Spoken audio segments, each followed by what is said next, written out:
Hello everyone, welcome to learn B. I am Shivani Chauhan. इस video में हम क्लास 8 इंग्लिश की बुक जो है हनी ड्यू की, उसका chapter 9 the great stone face के एनसीईआरटी के सॉल्यूशंस देखेंगे। तो सबसे पहले ट्रू फॉल्स है, राइट ट्रू और false against each of the following statement. तो ट्रू या फॉल्स बताना है ये कौन सा स्टेटमेंट है, भाई सही है कि गलत है। तो the great stone face stood near where, अच्छा इनमें से कौन सा ट्रू है या फॉल्स है ये हमें बताना है, ठीक है। तो great stone face stood near where Ernest and his mother lived. हाँ, तो देखो जहाँ पे अर्नेस्ट और उसकी मदर रहती थी, क्या ग्रेट स्टोन फेस बिल्कुल उसके पास था?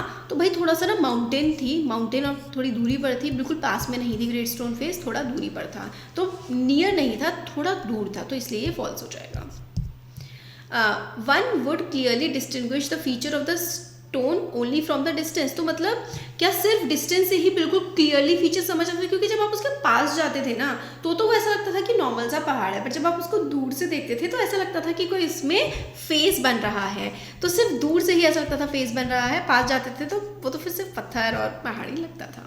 नेक्स्ट है Ernest loved his mother and help her in her work. तो ट्रू है, हाँ अर्नेस्ट अपनी मदर को बहुत प्यार करता था और अपनी मदर को मदद भी करता था उनके काम में।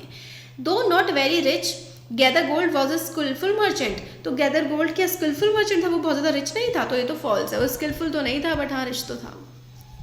Gather gold died in poverty and neglect. जो गैदर गोल्ड था वो मतलब गरीबी में और नेग्लेक्ट में, मतलब पहले तो पैसा कमा लिया, फिर उसके बाद अपने मतलब ज़्यादा कुछ उसने किया नहीं, तो वो गरीबी में ही मरा।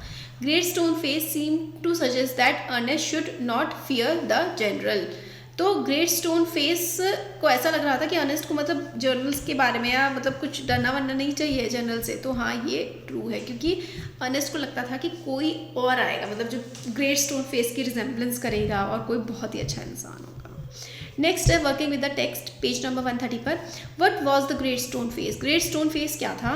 The great stone face was the work of nature. The rocks were put one over the other on the mountain side. They resembled the feature of the human face. तो ऐसा लगता था ग्रेट स्टोन फेस कि भाई कोई human का ही face है, but वो एक्चुअली नेचर में ही बना हुआ था। पास से देखते थे तो कोई फेस नहीं लगता था, बट दूर से देखने पर वो ग्रेट स्टोन फेस लगता था।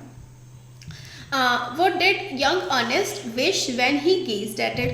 तो जब यंग अर्नेस्ट यानी कि जब अर्नेस्ट बच्चा था, जब वो ग्रेट स्टोन फेस की तरफ देखता था, तब वो क्या विश करता था, मतलब क्या सोचता था वो? तो young Ernest wish that the stone face could speak. He wish to love the man dearly whoever resembled that face. तो मतलब ग्रेट स्टोन फेस को देख करके जब अर्नेस्ट छोटा सा बच्चा था, तब वो सोचता था कि काश ये ग्रेट स्टोन फेस जो है वो बात कर पाता, मेरे से कुछ बोल पाता, और अगर ऐसा होता तो मतलब जिसका फेस ऐसा है एक ग्रेट स्टोन फेस जैसा, वो तो अर्नेस्ट तो उससे बहुत ही प्यार करता। क्वेश्चन नंबर 2 है what was the story attributed to the great stone face? तो ग्रेट स्टोन फेस को कौन सी स्टोरी एट्रीब्यूट की गई थी, क्या स्टोरी थी इसके पीछे? The story attributed to the stone face was that someday a child with the likeness of that face would be born. He would become the greatest and noblest person of his age. तो ऐसी कहानी थी कि एक दिन ऐसा बच्चा पैदा होगा जिसकी शक्ल जो है वो ग्रेट स्टोन फेस से मिलेगी, और वो जो बच्चा होगा वो बड़ा होकर के बहुत ही नोबल, बहुत अच्छा और बहुत ही ग्रेट, बहुत महान इंसान बनेगा।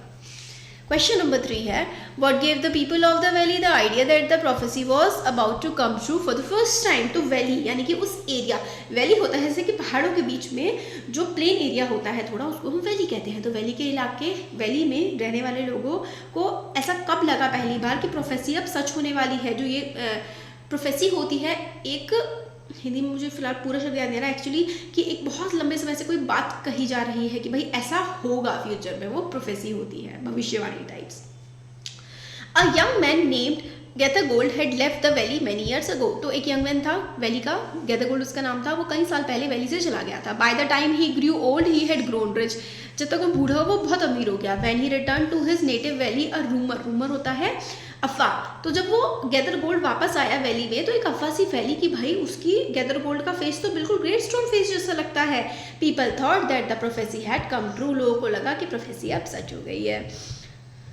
क्वेश्चन नंबर 4 है did Ernest see in Gathergold the likeness of the stone face? क्या अर्नेस्ट को भी लगा कि गैदर गोल्ड स्टोन फेस जैसा दिखता है? तो नहीं, अर्नेस्ट को तो ऐसा नहीं लगा था। नेक्स्ट है no Ernest did not see any likeness of the stone face in Gathergold. तो अर्नेस्ट को बिल्कुल भी नहीं लगा था कि जो गैदर गोल्ड है वो ग्रेट स्टोन फेस जैसा दिखता है। Who did he confide in and how was he proved right, तो उसने किस में कन्फाइड किया, मतलब किस पे भरोसा जताया और वो सच कैसे प्रूव हुआ। तो he confided in the great stone face after Gathergold's death, as his wealth and gold had already disappeared, it was generally agreed that Gathergold had no resemblance with the great stone face। तो भाई Ernest को विश्वास था, उसने great stone face को देखता था रोज रोज, एक तरह से उससे मन में बात करता था, तो अर्नेस्ट को पूरा भरोसा था कि जो ग्रेट स्टोन फेस है वो गैदरगोल्ड जैसा तो नहीं है, गैदरगोल्ड ग्रेट स्टोन फेस जैसा नहीं दिखता है। और ये बाद में सबको भी विश्वास हो गया जब जो गैदरगोल्ड है वो काफ़ी ज़्यादा गरीबी में मरा, उसने कोई ग्रेट काम नहीं किया। नेक्स्ट क्वेश्चन है what made people believe general blood and thunder was their man, तो लोगों को कैसे लगा कि जनरल ब्लड एंड थंडर जो है वो ग्रेट स्टोन फेस जैसे हैं। तो इसका आंसर देखिए, general blood and thunder had risen to high position from a soldier when he return to the valley, his childhood friend said that the general had always looked like great stone face. तो general काफ़ी ज़्यादा मतलब famous हो गए थे, काफ़ी बड़ी rank पे पहुंच गए थे आर्मी में, तो जब वो वैली वापस आए तो उनके दोस्तों ने कहा कि भाई ये ग्रेट स्टोन फेस जैसा दिखता है। Ernest compare the man's face with the great stone face, did he what did he conclude, तो अर्नेस्ट ने भी भाई जो है जनरल का फेस चेक किया कि भाई माउंटेन के फेस जैसा है नहीं, बट अर्नेस्ट को तो ऐसा बिल्कुल भी नहीं लगा। तो उसने क्या कंक्लूड किया, Ernest could not find any likeness between the general and the stone face, तो अर्नेस्ट को कोई भी रिजेम्बलेंस नहीं लगी जनरल और ग्रेट स्टोन फेस में। तो ये हम लोगों ने सारे एनसीईआरटी के सोल्यूशंस इसके देखे चैप्टर 9 के। वीडियो पसंद आया तो ज़रूर लाइक करें, चैनल को सब्सक्राइब और शेयर करें। Thank you.